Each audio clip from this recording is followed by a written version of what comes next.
Hello guys, my self rakhi and मैं आज आपको साइंस का एक बहुत ही इंटरेस्टिंग टॉपिक जो कि पाचन तंत्र या डाइजेस्टिव सिस्टम रहेगा वो पढ़ाने जा रही हूँ। और होपफुली मैं पूरी कोशिश करूंगी कि आपको ये टॉपिक बहुत अच्छे से बहुत ही कम समय में समझ में आ। तो चलिए ज्यादा देरी ना करते हुए हम पढ़ने चलते हैं। पाचन तंत्र, पाचन तंत्र जिसे इंग्लिश में कहते हैं डाइजेस्टिव सिस्टम। सबसे पहले हमारा जो डाइजेस्टिव सिस्टम का प्रोसेस है वो स्टार्ट होता है हमारे माउथ से। जहां पर मैंने माउथ से रिलेटेड सारी डिटेल्स को सेपरेट करके यहाँ लिखा है कि माउथ माउथ में हमारी जो लार ग्रंथि होती है, लार ग्रंथि का जो स्ट्रक्चर है, जो डायग्राम है वो इस तरीके से दिखता है। जो हमारे माउथ के लोअर साइड में और यहाँ पे राइट हैंड साइड पे होता है, इसे बोलते हैं स्लाइवरी ग्लैंड, जिसे हिंदी में लार ग्रंथि कहते हैं।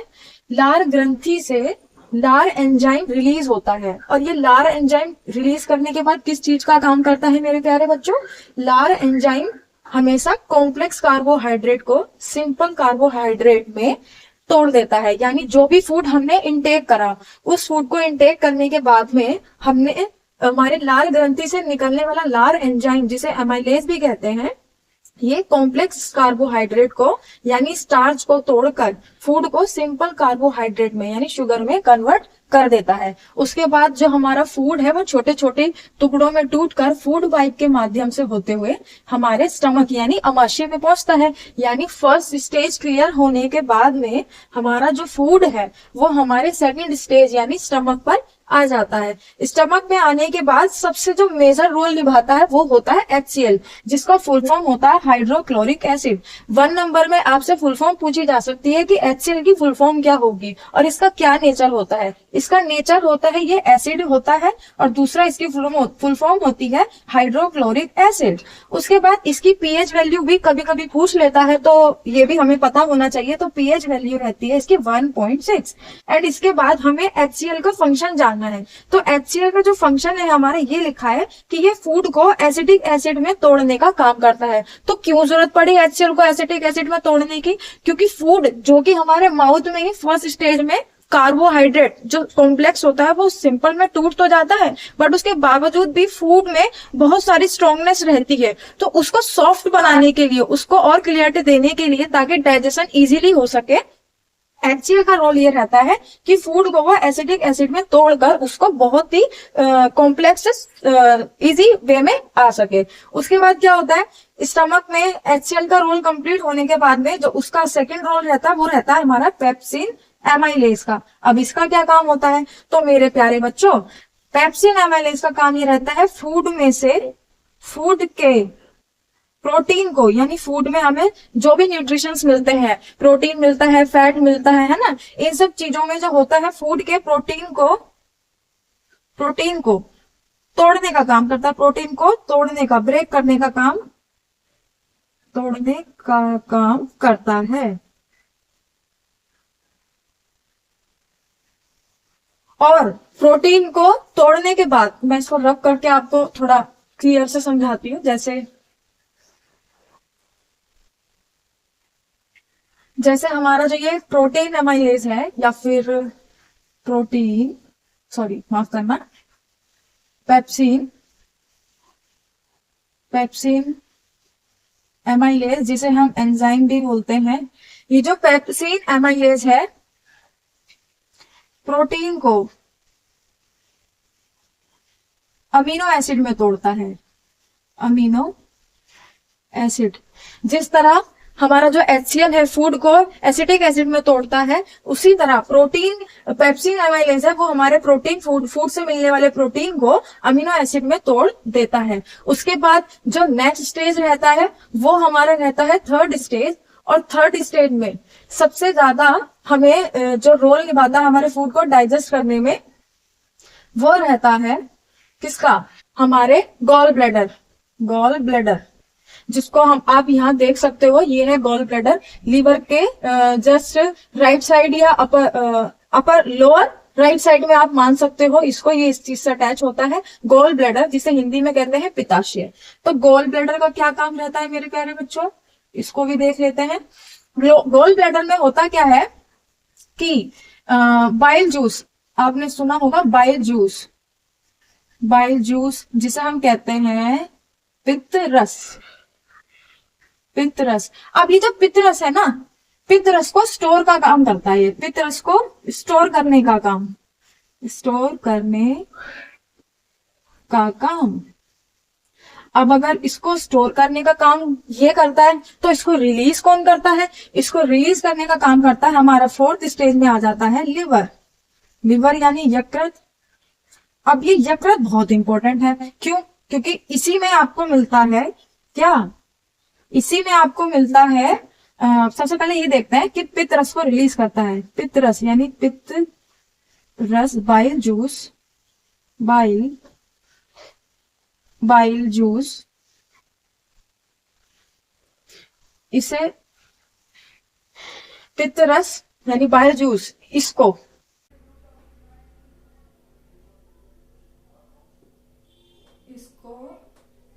रिलीज करने का काम करता है।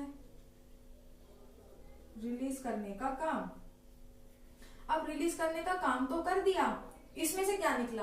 पित्त रस से एक एमाइलेज यानी एंजाइम निकलता है। जिस तरीके से हमारे स्टमक में से HCl निकलता है या फिर हमारा पेप्सिन एमाइलेज एंजाइम निकलता है, तो ये जो बाइल जूस है इससे भी तो कुछ निकलता होगा। यस, इससे निकलता है हमारा lipase. Lipase, lipase amylase, amylase. अब देखो, पेप्सिन भी एमाइलेज था, है ना। हमारा जो स्टार्च में मतलब स्लाइवरी ग्लैंड में जो था वो भी हमारा स्लाइवरी एमाइलेज था। और एक हमारा तीसरा एमाइलेज हो गया लाइपेज। ठीक है, लाइपेज एमाइलेज। इसका क्या काम होता है? इसका काम होता है फूड से मिलने वाले फैट को, फूड से मिलने वाले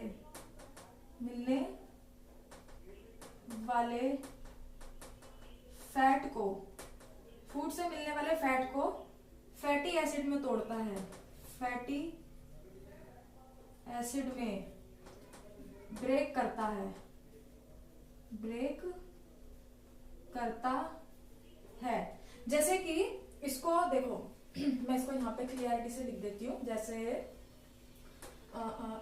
लाइपेज, लाइपेज ने फूड के, लाइपेज ने फैट को ब्रेक किया फैटी एसिड में, फैटी एसिड में। जिस तरीके से लाइपेज ने फूड से मिलने वाले फैट को फैटी एसिड में ब्रेक किया था, उसी तरीके से मतलब कहना यह चाहती हूँ कि जिस तरीके से अमाशय के अंदर, स्टमक के अंदर हमारे प्रोटीन जो मिलते हैं फूड से, प्रोटीन को ब्रेक किया था किसने? प्रोटीन को ब्रेक किया था हमारे पेप्सिन एमाइलेज ने। उसी तरीके से लाइपेज एमाइलेज जो है वो हमारे फैट को, फूड से मिलने वाले फैट को फैटी एसिड में ब्रेक कर देता है। और ये है क्या? ये वसा है, वसा। ठीक है, ये वसा को ब्रेक कर रहा है। और लीवर का एक फंक्शन अब आपको अलग से देखना पड़ेगा कि लीवर ने जो पित्त रस यानी बाइल जूस रिलीज करा, बाइल जूस से मिलने वाले लाइपेज एमाइलेज ने फूड से मिलने वाले फैट को फैटी एसिड में ब्रेक करने का काम करा। उसके बाद हम आ जाते हैं अपने अगले स्टेज पर, जो कि रहेगा अग्नाशय, जिसे हम कहते हैं पैनक्रियाज। ठीक है, अग्नाशय ये भी हमारा बहुत इंपॉर्टेंट रोल निभाता है।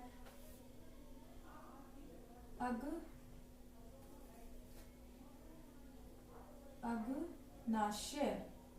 अब इसका क्या काम रहता है भाई? इसका ये काम रहता है कि अग्नाशय में हमें अग्नाशय रस मिलता है। अग्नाशय रस। अब मेरे प्यारे बच्चों, एक चीज तो आपको भी समझ में आ गई होगी, जहां जहां हमें जूस यानी रस प्रोवाइड होंगे वहां वहां हमें एंजाइम यानी एमाइलेज जरूर मिलेंगे। तो यहाँ पर भी तो कोई एमाइलेज मिलता होगा, बिल्कुल मिलता है। यहाँ पर जो हमें एमाइलेज मिलता है वो हमको मिलता है ट्रिप्सिन। Trypsin amylase. ठीक है, अब ट्रिप्सिन एमाइलेज का काम क्या होता है? इसका काम होता है हमारे सेम वही चीज, प्रोटीन को अमीनो एसिड में तोड़ना।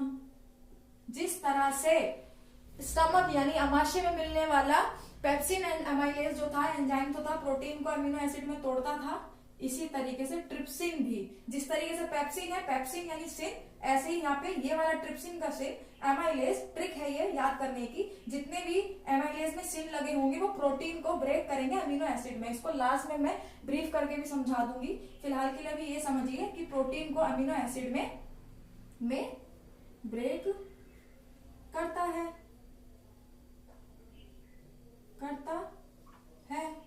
अब उसके बाद क्या होता है, अब हम आ जाते हैं हम अपनी अगली स्टेज में, जो कि है हमारा स्मॉल इंटेस्टाइन, जिसे हम कहते हैं छोटी आंत। आप लोगों ने बहुत अच्छे से ये बात पता होगी आप लोगों को, छोटी आंत।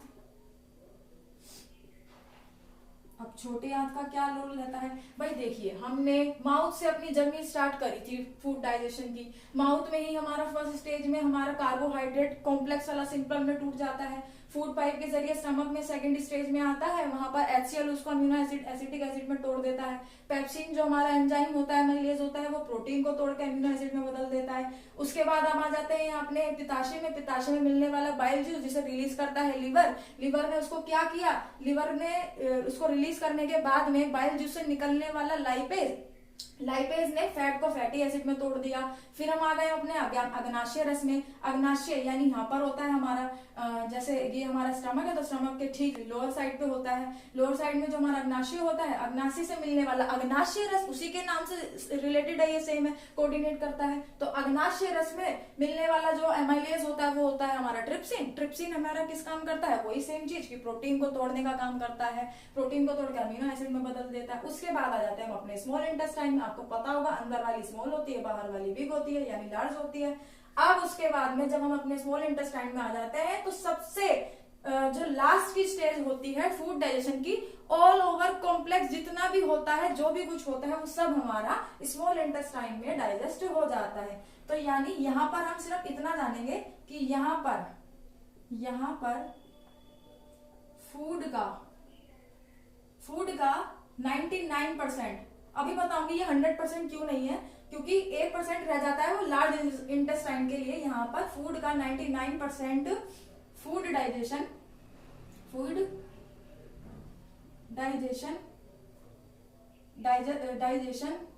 माफ करना, डाइजेशन हो जाता है। बस स्मॉल इंटेस्टाइन का कोई ज्यादा मेजर रोल रहता नहीं है, केवल इतना है कि फूड जो माउथ से होने के बाद स्टमक से होते हुए इन सब प्रोसेस से होते हुए स्मॉल इंटेस्टाइन में आता है, तो फूड यहाँ पर 99% ऑलमोस्ट फूड डाइजेशन हो जाता है। फिर हमारा लास्ट में एट द एंड हमारा लार्ज इंटेस्टाइन बचता है, लार्ज इंटेस्टाइन जिसे हम कहते हैं बड़ी आंत।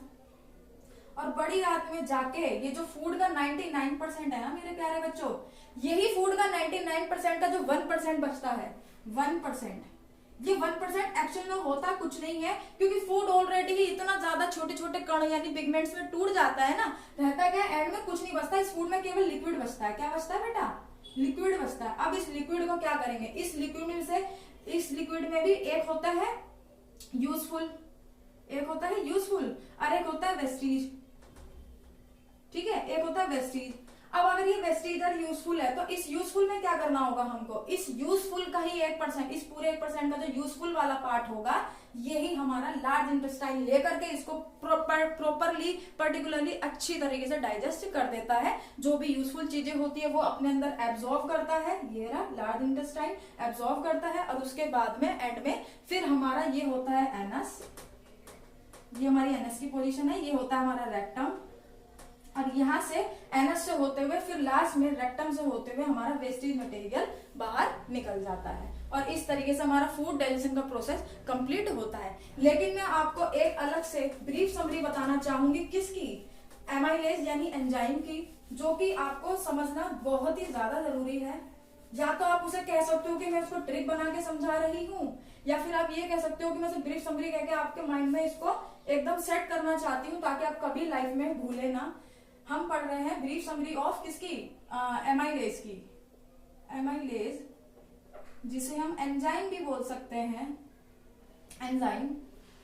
देखिए मेरे प्यारे बच्चों, जितने भी एंजाइम्स होते हैं ये फूड को डाइजेस्ट करने, छोटे छोटे टुकड़ों में तोड़ने का ही काम करते हैं। इनका यही रोल होता है, ठीक है। क्योंकि हम जो इतना हैवी खाना खाते हैं, ऑयली खाना खाते हैं, जिस भी तरीके का खाना खाते हैं, उसे डाइजेस्ट करने के लिए कोई चीजें तो होनी चाहिए ना हमारे पेट के अंदर या फिर हमारे पार्ट्स के अंदर, जो इनको कॉम्प्लेक्स से सिंपल प्रोसेस में लेकर के आ सके और तोड़ सके। इसीलिए हमारे को एमाइलेज या एंजाइम की जरूरत पड़ती है। तो हमने यहाँ पे 4 देखे थे, जिसमें हमारा नंबर 1 रहेगा पेप्सिन, पेप्सिन, ट्रिप्सिन, ट्रिप्सिन, एक हो गया हमारा रेनिन, ये आपको मैंने बीच में नहीं पढ़ाया था, ये स्पेशल है, मैं अभी समझाऊंगी। रेनिन, और लास्ट में होगा हमारा लाइपेज। अब मेरे प्यारे बच्चों, अब ये समझ लीजिए, pepsin protein, trypsin protein, rennin protein, मतलब प्रोटीन।